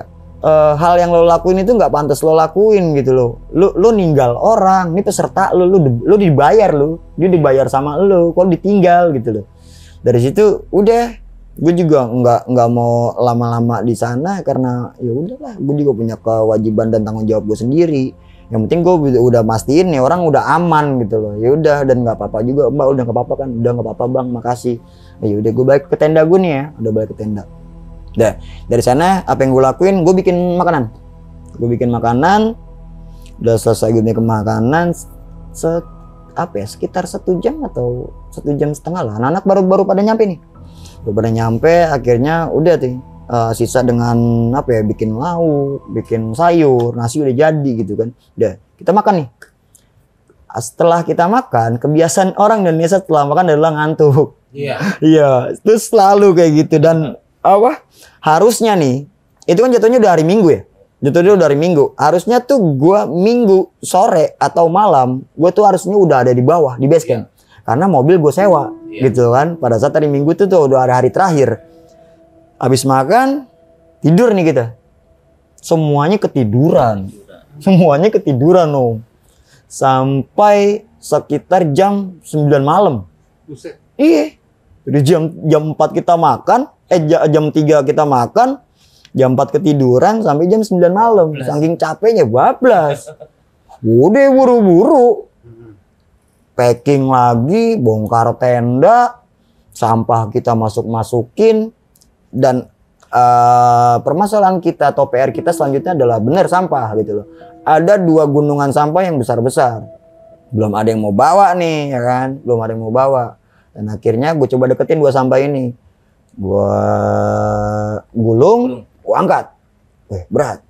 Yang ini gue gulung nggak keangkat, berat banget yang ini. Akhirnya gue milih yang keangkat. Akhirnya gue ikat, gue ambil webbing, gue satuin sama tas keril gue. 80 ditambah sampah. Beratnya naudzubillah min dzalik. Berat banget anjir. Dan dari situ yang satu sampah itu gue ikat ke trekking pole dan gue bilang, bawa berdua. Satu nggak bakal keangkat nih. Yaudah.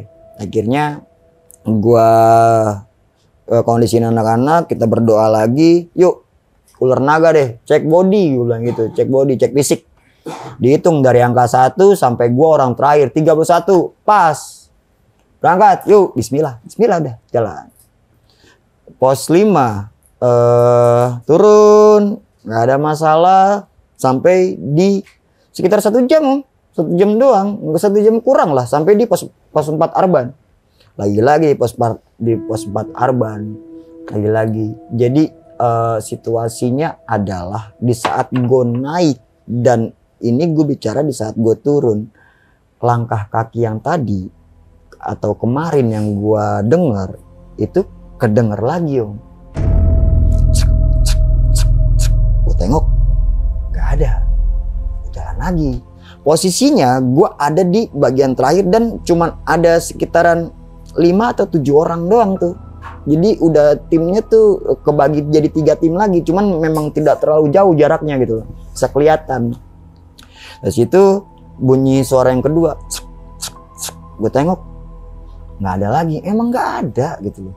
Nah sampai di mana posisinya gue pada saat itu gue cuma ngomong kayak gini sih, yang gue inget, udah sih gue nggak ngapa-ngapain gitu, gue cuma mau pulang, jangan ganggu. Nah dari situ gue denger langkah itu lagi, tapi ini tuh kayaknya tuh kayak mau nabrak gua. Karena posisinya ada kayak suatu energi yang mau nabrak gua antara takut tapi gue penasaran. Akhirnya gue tengok, pas gue tengok, plak, gue ditabok, gue ditampar. Daun atau pohon yang ada di depan gue goyang, dan itu doang yang goyang, yang lain enggak. Kalau yang lain goyang fix angin, tapi angin sekencang apa yang bisa nampar pipi? Kita ngomongin logika dulu deh, sebelum ke hal-hal yang aneh. Gue mikir nggak ada satu hal yang bisa terjadi kalau nggak ada tanda kutip, entah makhluk entah apa, gue nggak tahu. Kalau gue bilang makhluk, gue nggak bisa ngelihat dia, nggak bisa gue lihat. Cuman ini berasa temen gue namanya Erwin, gue panggil Bale, dia posisi ada di depan gue. Dan gue sempat nabrak dia. Lu kenapa ya bang? Spontan gue jawab, gue kesandung.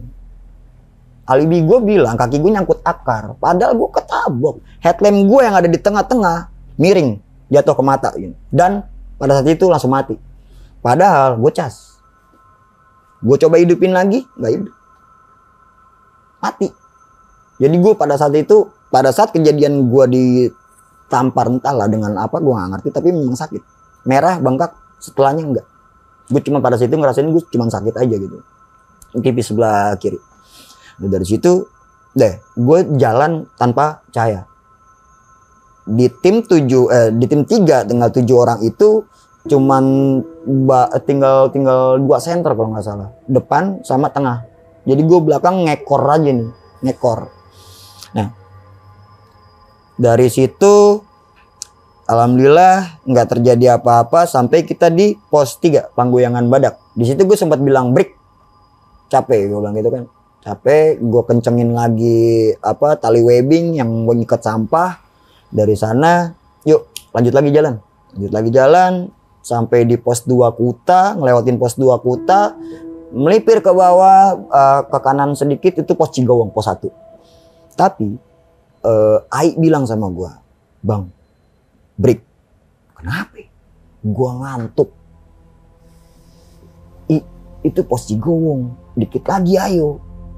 Soalnya kelihatan center dari gue tempat berdiri itu kelihatan center dan dimainin sama kayaknya sih antara Ma'ruf atau siapa lah, pokoknya dimainin tep.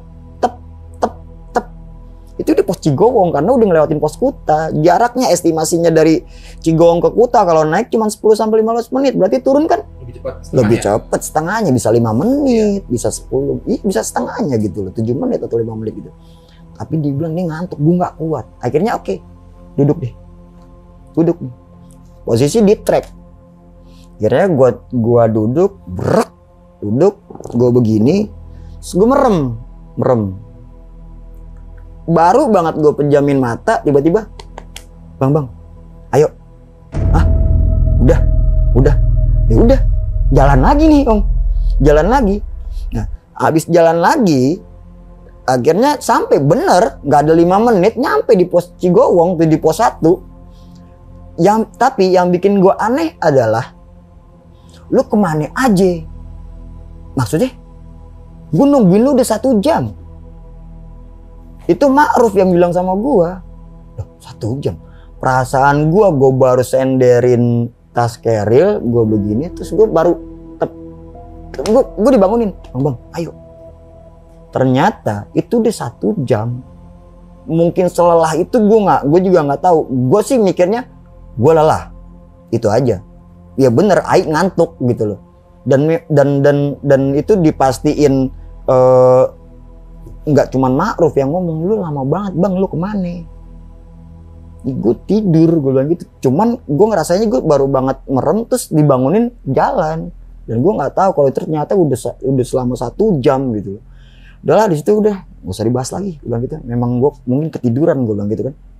Nah dari sana anak-anak ngambil air di pos Cigowong, ngambil air itu.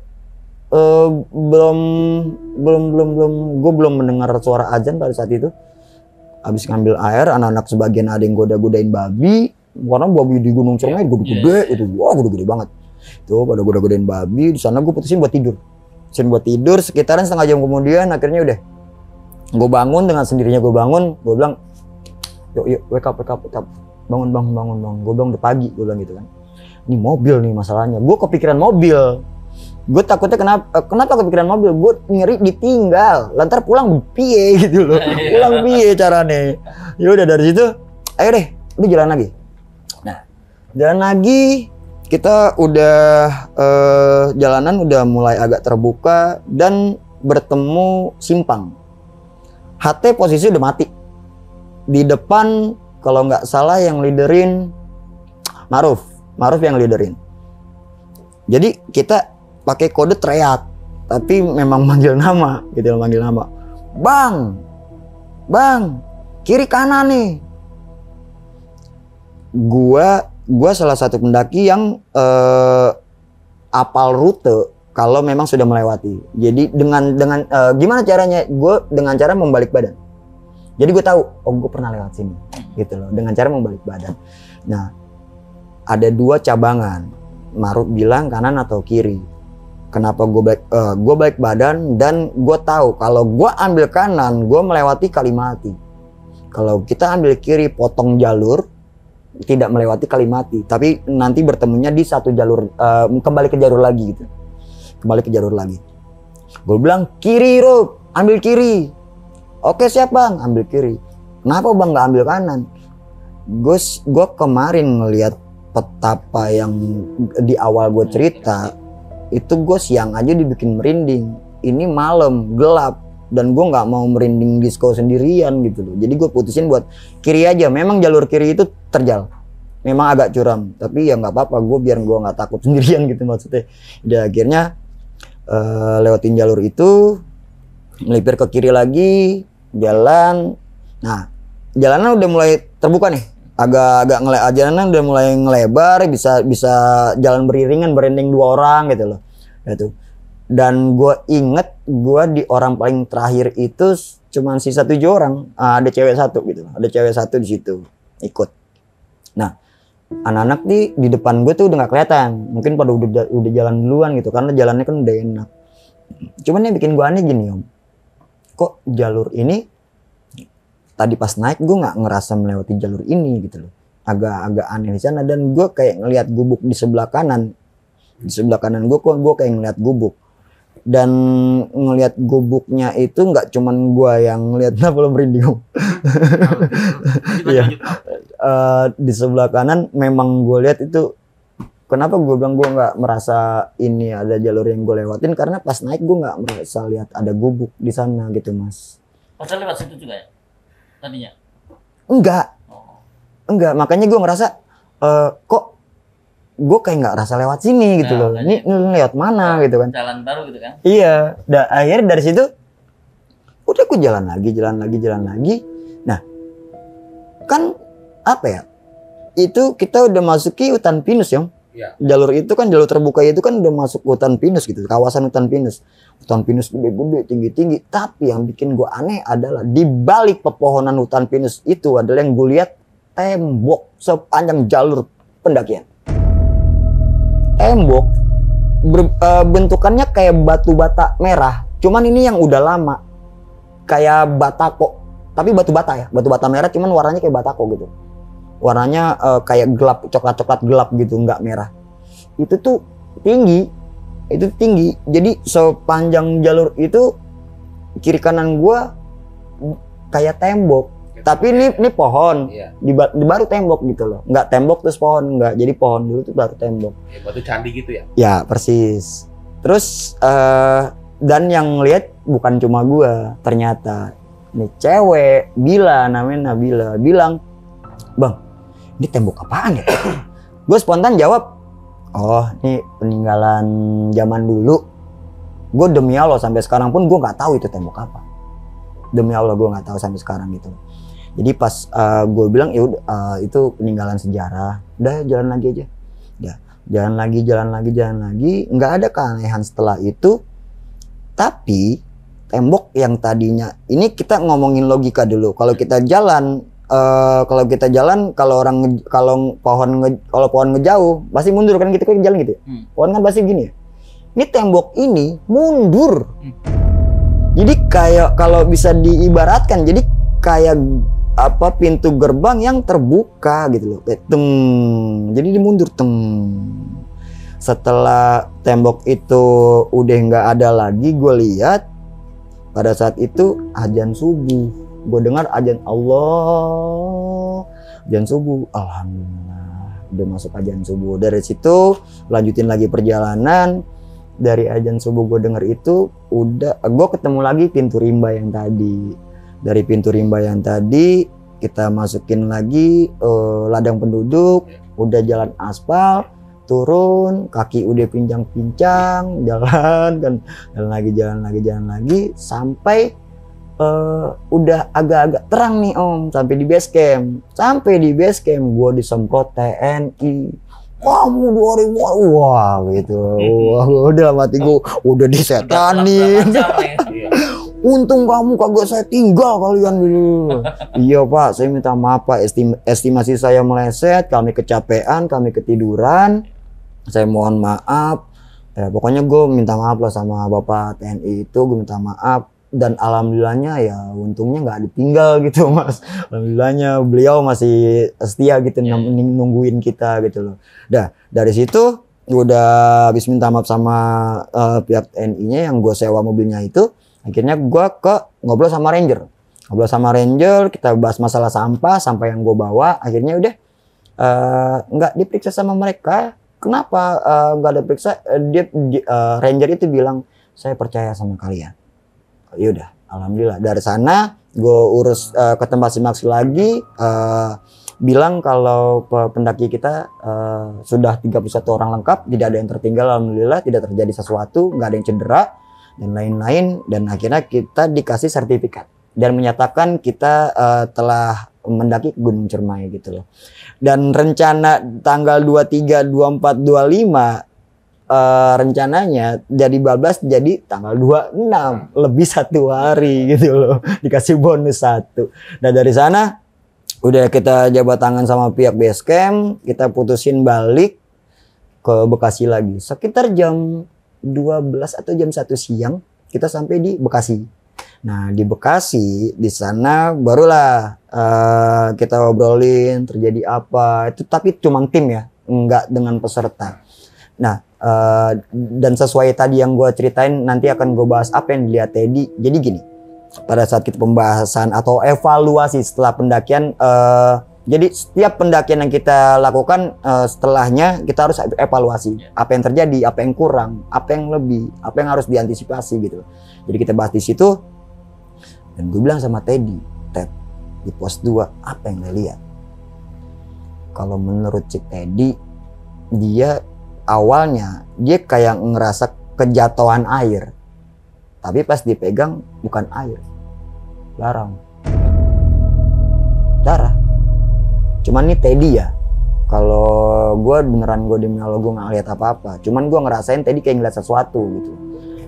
Kalau menurut cerita Teddy, gue pikir air, gue pegang ternyata merah, darah.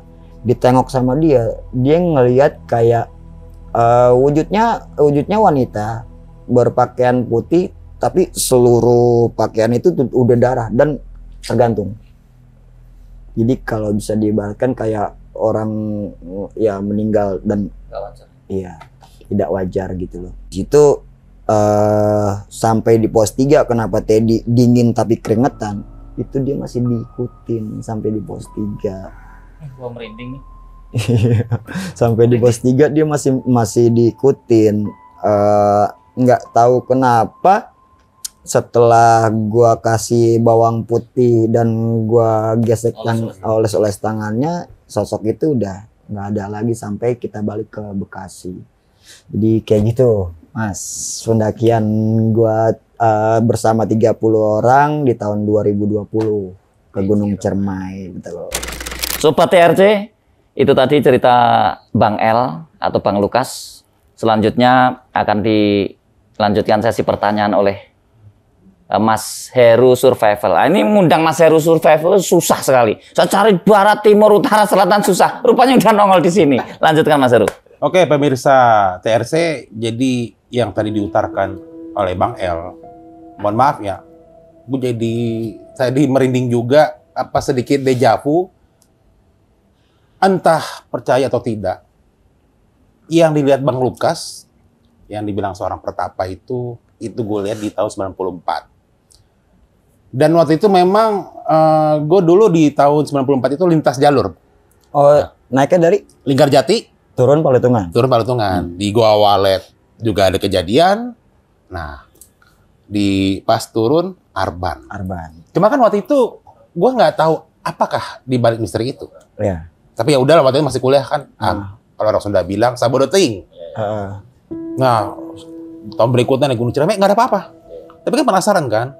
Nah, singkat cerita, pas udah nggak lama nggak naik gunung, waktu itu ada kerjaan ke daerah Kuningan, nongkrongnya di bawah, ketemu dengan para sesepuh. Dulu kalau Linggarjati itu kuncennya namanya adalah Pak Ahmad. Ya mohon maaf, mungkin sekarang beliau udah nggak ada. Terus ngobrol-ngobrol sama pendaki sepuh. Pak, saya dulu pernah naik Gunung Ciremai udah berapa kali. Terus kok ada pada pendaki berziarah? Ini pendaki berziarah? Iya. Terutama dari Palutungan. Jadi saya cerita. Itu siapa yang saya lihat? Maksud pada ngeliatin semua tuh. Itu yang waktu saya ngobrol tuh orang tua semua. Yang tadi Bang El bilang, itu yang saya lihat. Cuma kan Bang El nggak bisa lihat atasnya kan. Itu karena, mohon maaf ya mungkin. Tadi tuh? Iya. Jadi menurut legenda dan mitosnya dari cerita turun-temurun itu adalah kisah Pu Angin. Jadi merinding gua. Kisah Pu Angin.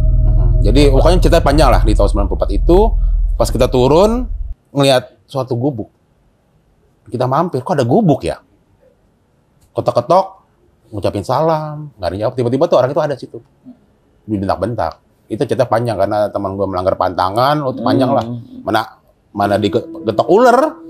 Di Cirebon mana ada ular? Itu Gua kejadiannya emang setelah pendakian itu. Nggak nemuin ular juga. Karena di Ngarjati kan dibilangnya nemu ular digetok di apa namanya tuh?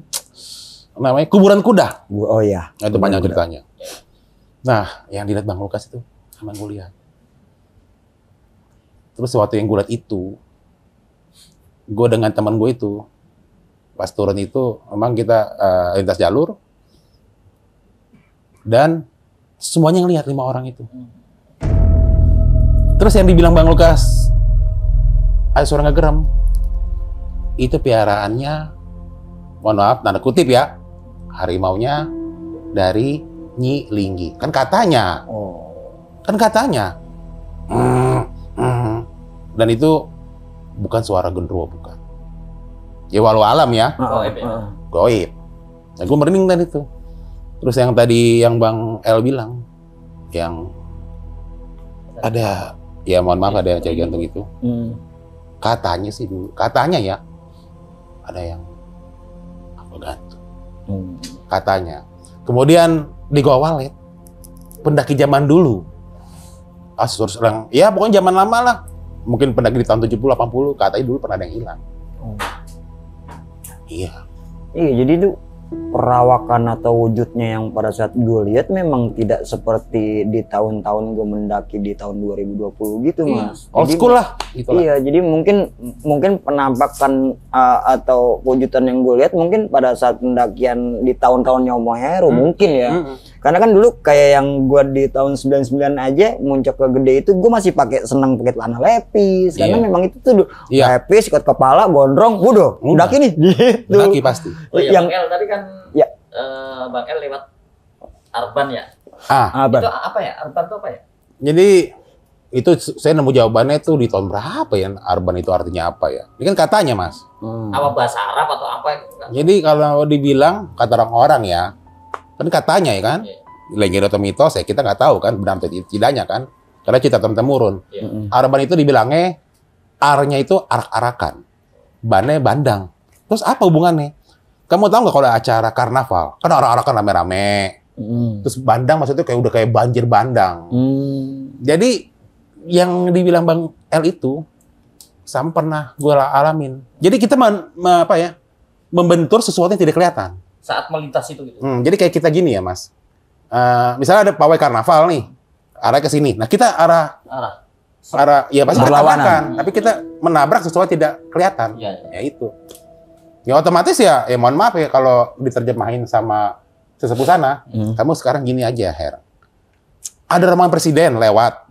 Terus kamu lewat, apa kamu nggak digampar, ditendang sama pengawalnya? Oh gitu. Kan katanya. Iya. Kan katanya ya, kan kita nggak tahu kan. Benar-benar. Ya, saya mah ya aja. Kalau saya bilang sama sesepuh, masa sih? Ya bisa digampar juga kali beneran. Ya kan gitu ya. Benar-benar. Itu kan kita ada bertamu kan nggak boleh bilang, masa sih nggak boleh kan. Kan kita mencari informasi. Kan katanya begitu. Ya tinggal tergantung pemirsa TRC bagaimana menyikapinya. Yang saya dengar keterangan seperti itu. Jadi kita menabrak sesuatu yang tidak kelihatan. Gue juga pernah kayak begitu. Kayak di buk gitu loh. Iya. Buk gitu loh. Kayak kita menembus apa? Kayak ini ya Mas. Magnet. Kayak bisa berani kan kalau gini kan. Nah, kayak gitu tuh.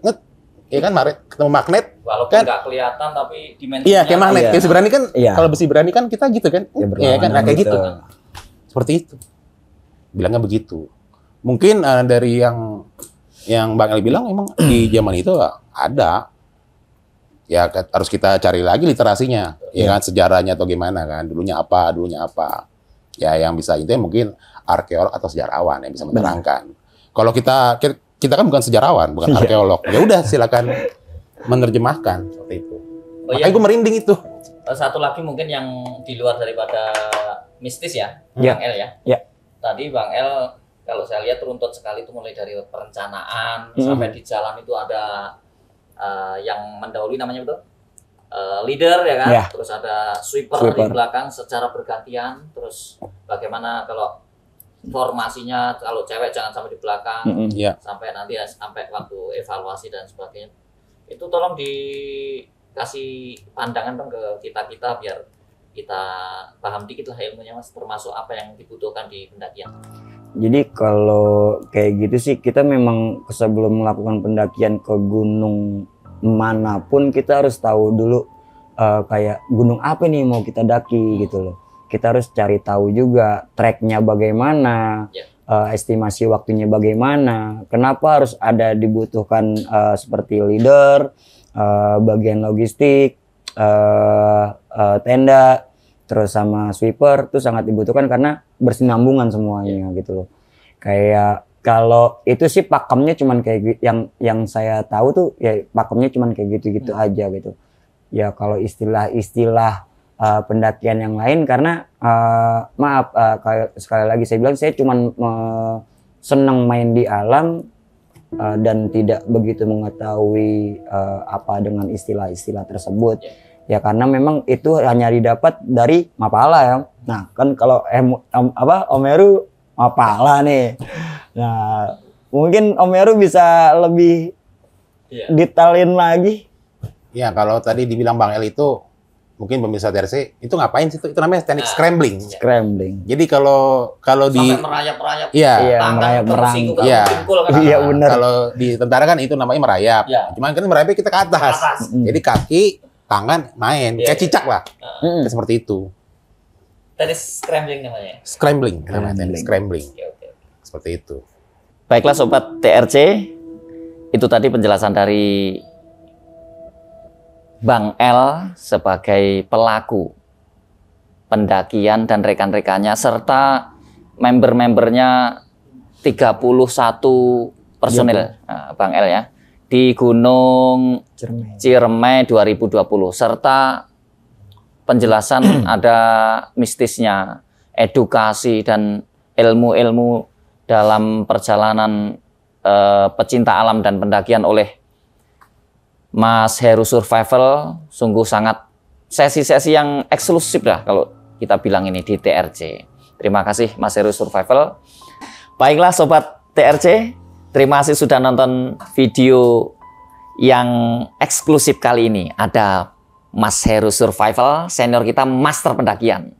Serta berbagi pengalaman oleh Bang El atau Bang Lukas di Gunung Ciremai 2020. Pernah dengan cerita mistis, mendebarkan, saling berbagi kekompakan, serta manajemen perjalanan dari Bang El, serta ilmu-ilmu dari Mas Heru Survival. Jangan lupa tonton terus video-video selanjutnya di 7 Rupa Channel, serta subscribe, like, komen, dan share. Terima kasih. Wassalamualaikum warahmatullahi wabarakatuh. Salam Rahayu. Lingsir wengi peteng mrambat bawana, cahya rembulan kemulan mega, angin semilir pedhot tansah rineksa, anggukah angen kang lelana, jumingkat krekal sinawang wanodyayu, mesem nyawang sun kang wagu, alus ngagandeng asta tanpa tinolak, mabur nite cahya lang-lang bawana, mabur nite cahya lang-lang bawana, mabur nite cahya lang-lang bawana.